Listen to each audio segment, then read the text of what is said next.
We haven't seen Kingdom Hearts 4 in quite some time, but that doesn't mean we don't know anything about it. Okay, we mostly don't. Though we still did get some substantial information about the route Kingdom Hearts 4 will be taking from the director of the series himself. It's basically the only news we've gotten after the initial trailer reveal. There's a lot of information in this interview that could actually give context to why it's been so long since we've seen the game, along with giving more perspective and context on many popular discussions surrounding the next installment, about things such as if there will be Disney worlds in Kingdom Hearts 4, what type of world will this city be, details about Sora's day-to-day in this city, and the direction with Final Fantasy characters in the future. All of these things we got direct insight from the director of Kingdom Hearts on that we'll be covering throughout this video. Like with this first comment, which might just answer why we haven't seen Kingdom Hearts 4 in some time. We have heard that Kingdom Hearts 3 is being developed using Unreal Engine 5, and that the trailer was in Unreal Engine 4. Even though that was an older version, it still looks stunning. Yes, we are carrying on with development using Unreal Engine 5. By the next time you see Kingdom Hearts 4, it will most likely be already completely into the new engine. Kingdom Hearts 4's switch from Unreal Engine 4 to 5 is a likely reason for why we haven't seen much of the game up to this point. Of course, that only being one of many, as Square Enix is also prioritizing Final Fantasy VII Rebirth, which is coming in February. The next question will be in response to fans curious about the city of Shibuya in Kingdom Hearts, along with if this is connected to The Worlds With You, a franchise starring characters like Neku, who we saw in Kingdom Hearts Dream Drop Distance. Regarding Shibuya, we know that characters from The Worlds With You appear in Kingdom Hearts Dream Drop Distance, so is there any connection to that? No. I've noticed that some fans have speculated that the Shibuya in The Worlds With You, or that the world that Jack's friends come from in Strangers of Paradise, have some connection to Quadratum, but I'm not one person that can tell you that no, there is no connection to those at all. The director was quick to shut these theories down, quickly saying no to there being any connection between the two worlds as of right now. Nomura, shortly after Kingdom Hearts 3, in direct response to the secret ending movie, was asked a similar question pertaining to The Worlds With You and Kingdom Hearts, where he did also confirm that this wasn't the same Shibuya, but also did remind us that Sora promised he would meet Neku and the others in theirs. What you can interpret from this is that there are potential intentions to revisit The Worlds With You cast, but it's not directly involved in the current story. So if we met them, it would probably be a somewhat isolated world similar to other places in the series. But there's so much more this interview dives into about the next numbered installment. If you want to be in the know for everything Kingdom Hearts related, this is the place to be, so make sure to subscribe to the channel, and leave a like while you're at it too. Is the room where Sora wakes up also in Shibuya? That is Minami Aoyama in terms of location. However, the original location is different from the view from the balcony, so we will have the Osaka staff go there for location scouting later to make adjustments for the later revisions of the game. So it is set up to that extent? Yes, that's right. We have also specified the layout of the rooms, but the furniture and etc. has not been specified yet. So the interior will be changed. That room will be your base of operations in the early stages of the game. That is a fascinating way to say it. Base of operations. Most Kingdom Hearts fans would assume this room will be blocked to cutscenes or at most a save point similar to the usual spot in Twilight Town. Though with how the director went out of his way to mention details about the room and later adjustments, it makes me think they plan to do a little bit more with it. We'll be revisiting this topic soon, as the director gives a little more to go off of later into the interview. As for the next two questions, we talk about Verum Rex characters and whether they will appear in Kingdom Hearts 4. In Kingdom Hearts Melody of Memory, someone who knew Quadratum appeared. Will she appear in Kingdom Hearts 4? That is still a secret, I'm afraid. As I said at the event, there was a time when I was not sure whether I would choose to name this title Kingdom Hearts 4 or Verum Rex, but she is originally a character from Verum Rex, I'll say that much. To be frank with you, I was worried that Yozora wouldn't be well received, given that Japanese fans didn't sound very welcoming to his appearance in Kingdom Hearts 3, but I'm glad they proved me wrong. The hype for Verum Rex is certainly high. A lot of fans would guess that the Nameless Star is the same girl Yozora is trying to save in the Verum Rex cinematic. There's a lot of things to imply this, but Nomura's secrecy about her identity could tease that it's a character we haven't seen before. On the topic of Kingdom Hearts 4 nearly being called Verum Rex, however, I think the decision to make this another number title is telling, as in it made the project a lot bigger, likely. Though it's unsure whether this means if what was planned for Verum Rex will mix into Kingdom Hearts 4, or if Verum Rex is going to be a separate project entirely at a later point, one that many were expecting after Kingdom Hearts 3 Remind. What's the identity of the two black coats we see on the Kingdom Hearts 4 trailer? Sorry, but that's still a secret. However, what I can tell you is that alongside me, Akiko Ishibashi and Okamasuru will be helping write the scenario for Kingdom Hearts 4. Many assume that these characters in the black coats are the Master and Luxu, but we still wouldn't know why they're looking after Sora and Quadratum, so it makes sense for the secrecy if it is those characters, though the possibility always exists for them to be different characters, perhaps the foretellers in different outfits. The two new writers Nomura mentioned, however, have been involved in works like Final Fantasy XIII, Final Fantasy XV, and the Worms With You games, so it looks like we may be getting some writing styles from those titles in Kingdom Hearts 4. With the series taking a more realism-like approach, I think this is a good decision, and it will be exciting to see this effect of their work on the general story and scenario of KH4. So the remainder of the KH4 related questions the director was asked have a lot lengthier responses, and should provide a lot more context to previous questions along with answering some common concerns, such as this question, which asks about the other popular characters' involvement in Kingdom Hearts 4. Did you expect characters from games like Birth by Sleep and Kingdom Hearts 358 by 2 Days to become so popular? Do you feel like their stories are complete, or we can expect more of these characters to pop up in Kingdom Hearts 4? I really didn't think that the characters from these two titles would become this popular. I had thought that players wanted to see more of characters like Sora and Riku. It was kind of unexpected that the characters from these two titles were so well received. As far as including them or continuing their story in Kingdom Hearts 4, the story for Kingdom Hearts 4 is focused more on Sora's disappearance. I'm not quite sure if there will be room to really explore the other character stories as much, but I'm aware and the team is aware that these characters are very popular and people want to see more of them. So if possible, it would be great to include more of them or continue to share more of their story in future opportunities. Kingdom Hearts has a lot of main characters. The true ones are Sora and Riku, though there's multiple characters the series has that have carried their own games to sell millions of copies. Like the director said himself, he didn't even expect these characters to become this popular, but that is indeed the truth nowadays. Through these experiences, these characters have become increasingly popular with fan bases of their own, so while we would hope that there is room for these characters in future stories, if the series wants to sort of reset itself with this new arc and start from a new foundation leading once again with Sora and Riku, which are the best choices, then I can't help but be curious as to where the story will lead. Now, I'm still trying to see Xion in the next game though. Xehanort is such a memorable villain, and now we're going into the Lost Masters arc. How do you follow that up and create fresh conflict with new adversaries? As you mentioned, Xehanort is a really memorable character. We did take a lot of time to flesh out this enemy presence throughout the series. It all started in the original Kingdom Hearts, where there's Ansem, and Kingdom Hearts 2 with Xemnas, basically. These two figures that stem from one person. In the first game, we explored just the heart portion. In the second game, we explored the physical body. It all led up to the full physical embodiment of the character. I really like that we took the slow burn approach to build up the character. I feel the presence of the enemy character is so important for them to be a really good character. It gives the story a lot of depth and density. I feel like we pulled that off. And now we're moving on to the next saga. In the trailer for Kingdom Hearts 4, we mentioned the Lost Masters arc.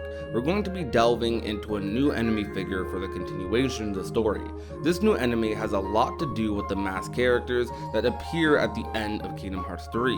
They're going to be obstacles that stand in front of Sora. Also, in Kingdom Hearts 2.8, we showed what kind of characters they are, so the enemies have already appeared within the series. We were introducing them, and obviously, there will be more new characters as well, but we really can't go into detail on those characters just yet. The way Kingdom Hearts does its villains has always been something I admired. As we venture into the new saga with these masked characters called the Foretellers or the Lost Masters, I hope we can dive into some different aspects of the series. The series has covered a lot of black and white, but I would love to get into a gray story, getting into the more philosophical perspectives of light versus darkness, rather than just what it is. We've dived into this in part in select games and especially the Key Saga, which these characters originate from, so I'm anticipating a lot of this in the coming arc. This next question is about if the Kingdom Hearts series will ever move beyond Sora. Do you feel it's important to keep Sora as the main protagonist, or do you ever see the series moving beyond him? As far as spin-offs go, we've had main characters that were not Sora, but in terms of the mainline series, I think Sora is actually the only real candidate for the main character. I think if Sora is no longer the main character, then it would also feel like that would indicate the end to the number titles. He's that important to the series. Look, Sora is simply that guy. Nothing else to say, he is him. But deep diving into the later segments of this interview about Kingdom Hearts 4, we're going to be answering some more popular questions and concerns about the future of the franchise. This very next question asked the director about Disney's role in the future of Kingdom Hearts, as there was very little in the Kingdom Hearts 4 reveal. We saw Donald and Goofy in the Kingdom Hearts 4 reveal, but one question a lot of fans have is how much will Disney still be integral to the series? With regards to Kingdom Hearts 4, players are definitely going to see a few Disney worlds in there. I just want to mention that they don't need to worry so much about this aspect of the game. It might feel slightly different from previous Kingdom Hearts titles, but once players have had a chance to play the game, I'm sure they'll be relieved to find that it is definitely a Kingdom Hearts title. It's the game series that they've come to know and love. As far as the graphic quality, since with each new title the specs have been really increasing and there's so much more we can do in terms of graphics, it kind of limits the number of worlds that we can create in a sense. At this time, we're considering how to approach that, but there will be Disney worlds in Kingdom Hearts 4. This response can be seen as a follow-up to ease tensions, as the Kingdom Hearts community has had heated discussions about Disney's ongoing involvement in the franchise. Some are very welcoming to it, while some want the series to cover more mature themes and grow up with its audience. Regarding Kingdom Hearts 4's reveal, there was a lot of concern from parts of the fan base about the lack of Disney involvement in the franchise. He implies how there might be fewer Disney worlds in this title than the last, which would also make sense with Quadratum being a big part of this game. So it's good to spend a lot of time exploring this new world, which will be integral to future parts of the story. Another thing that is of major discussion when it comes to Kingdom Hearts titles is the gameplay. So the next couple questions talk about Kingdom Hearts 4 and some gameplay elements. When did you start working on ideas and planning for Kingdom Hearts 4, and what things did you know you wanted to incorporate early on? Whenever I'm working on a title, I'm already thinking about what I want to incorporate in the next one. For example, with Kingdom Hearts 4, I had already started thinking about what I wanted to do with it while making Kingdom Hearts 3. This is more in terms of characters, worlds, or gameplay systems I want to implement. Every time it's the same process. I'm constantly thinking of what to improve or change in the next title. For example, in Kingdom Hearts 2, we introduced reaction commands. I felt like fans didn't take to it well, and it wasn't that popular. So in Kingdom Hearts 3, we took that system out, but then fans said, why do you take it out? So now we're considering bringing it back in Kingdom Hearts 4. The challenge is with the action gameplay. It's hard to execute the satisfying action moves when the footing isn't very secure. That's something we're working on and hoping we can realize as an aspect of gameplay in Kingdom Hearts 4. This comment about reaction commands, which we see return in Kingdom Hearts 4's reveal, took some people by surprise. Although it is true, reaction commands weren't super well received until much later on, around the time the PS3 remasters were released for Kingdom Hearts 2. Kingdom Hearts very commonly changes its gameplay style, whether it be with different types of command decks, card battle systems, or the most popular command menu seen in Kingdom Hearts 1, 2, and 3, and now Kingdom Hearts 4. This version of the command menu will likely come with a lot of new gameplay mechanics and systems that probably mix old ones as well. Whatever route they go with the combat, let's just hope it's fun for everyone like previous entries have been. Will we be spending a lot of time in Quadratum? Does having a more realistic setting give you bigger opportunities to try new things with the gameplay? I think it will be a pretty good amount of time since it is set as the initial base within the game. You spend time there and then you go to different worlds and then go back there. Because the graphics are more realistic this time around, I feel like there's more of a realistic daily life aspect to Sora's life. You can see him go in and out of his room and spend some time there. I feel like players will get to see more of the day-to-day routines he goes through. As far as worlds go, in the past we've featured a lot of Disney worlds, and among those, the most realistic one was probably Pirates of the Caribbean. This time around, we're spending some time in the actual real world. This was a challenge we had for ourselves, just to see how realistic can we make this, and that's something that we're working on right now. For now, we can't really dive into any further details than that. The use of the wordage day to day draws similarities to Roxas' summer vacation in the prologue to Kingdom Hearts 2, which we mentioned a bit earlier. If Kingdom Hearts 4 is going this route with its prologue, or perhaps the game as a whole, this is very exciting, since a lot of fans are fond of the Roxas prologue, as it is a major part of what made Roxas a fan favorite. We may actually get to experience more city-like things with Sora, getting to truly see what his life is like as a normal kid, rather than the savior of all the world's light, at least for a bit. This is one of the aspects many people are excited about with Kingdom Hearts 4, just seeing Sora in a more realistic setting altogether. Now, this next question was a very hot debate with Kingdom Hearts 3, and that was the involvement of Final Fantasy characters being completely absent from the base game until a year later with the DLC. Let's hear what the director's thoughts are on that. Fans have been very concerned about the lack of Final Fantasy characters in newer entries. Do you still want to dial down on the amount of them in the series, or is Kingdom Hearts 4 a chance to bring in more cameos? I understand there weren't that many Final Fantasy characters in Kingdom Hearts 3. One thing I want to clear up is that a lot of fans are saying that Kingdom Hearts is this collaboration between Disney characters and Final Fantasy characters, but I really feel like that's not the basic concept of Kingdom Hearts. That's not exactly what Kingdom Hearts is.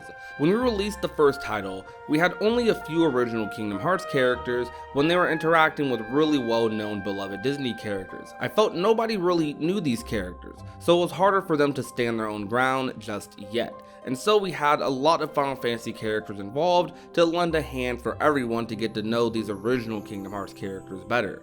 Now, there are so many original characters from Kingdom Hearts that are so well loved, and people want to see more of those characters. With Kingdom Hearts 3, since we did have so many original Kingdom Hearts characters, it was hard to find room for including more Final Fantasy characters. We're trying to find a good balance for that.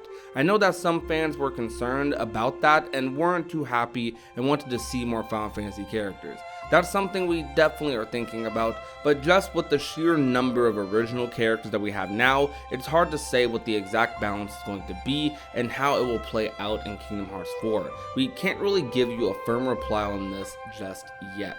This is understandably a difficult balance to strike with Kingdom Hearts nowadays, but I think the important thing is that something is better than nothing when it comes to character cameos and inclusions, so no side of any fan base feels completely alienated. You can tell by the length of this response as this is something the director has been confronted with often and seen online ever since Kingdom Hearts 3.